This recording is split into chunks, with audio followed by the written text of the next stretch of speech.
ఎడారిలో సెలయేర్లు సెప్టెంబర్ 24. ముసియ దగ్గరకు వచ్చి బితూనియకు వెళ్ళటకు ప్రయత్నం చేసిరి కానీ యేసు యొక్క ఆత్మ వారిని వెళ్ళనీయలేదు. అపోస్తుల కార్యములు 16వ అధ్యాయం 6 నుండి 8 వచనములు. యేసు ఆత్మ ఇలా అడ్డుపెట్టడం ఆశ్చర్యంగా ఉంది. క్రీస్తు పని చేయడానికే వీళ్ళు బితూనియకు వెళ్తున్నారు. అయితే క్రీస్తు ఆత్మే వాళ్ళను వెళ్ళనీయకుండా అడ్డుకున్నాడు. కొన్ని సమయాల్లో నాకు ఇది అనుభవమైంది. ఉపయోగకరమైన పనులు చేస్తుంటే ఏదో ఒక ఆటంకం వచ్చేది. వెనక్కు తిరిగిపోయేలా బలవంతం చేసి ఎక్కడో ఎడారి భూముల్లోకి, ఒంటరితనంలోకి వెలగొట్టేది. ఆత్మ సంబంధమైన సేవలో ఉత్సాహంగా చేసుకుపోతున్న పనిని విడిచి వెనక్కు తిరగవలసి రావడం చాలా బాధాకరంగా ఉంటుంది. అయితే ఆత్మ సంబంధమైన పని చేయడం ఒక్కటే కాదు, వేచి ఉండడం కూడా సేవించడమే అని గుర్తు చేసుకున్నాను. దేవుని రాజ్యంలో ఒళ్ళు వంచి పనిచేయడానికి సమయం ఉంది. పని మానుకొని కనిపెట్టవలసిన సమయం కూడా ఉంది.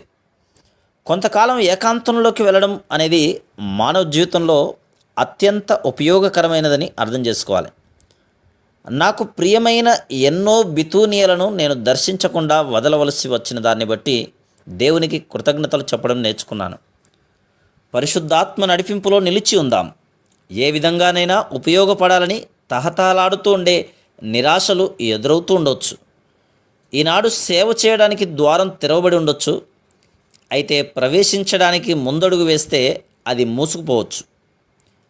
చేతులు కట్టుకొని కూర్చోవలసిన సమయాల్లో మరొక ద్వారాన్ని కనుక్కోగలిగేందుకు దేవుడు సహాయపడతాడు. దేవుని సేవకి అవరోధం కలిగినప్పుడల్లా ఆయనను మరో విధంగా సేవించడానికి అవకాశాలు కనిపిస్తాయి. కొన్నిసార్లు నిశ్చలంగా ఏ పని చేయకుండా ఉండడంలోనే దేవుని చిత్తాన్ని నెరవేర్చిన వాళ్ళమవుతాం. దేవుని కొరకు కనిపెట్టడంలోనే ఆయనను సేవించడం ఎవడి ఉంది. ఆత్మ నన్ను వెళ్ళవద్దని అడ్డగించినప్పుడు నేనేమీ అభ్యంతరాలు చెప్పను.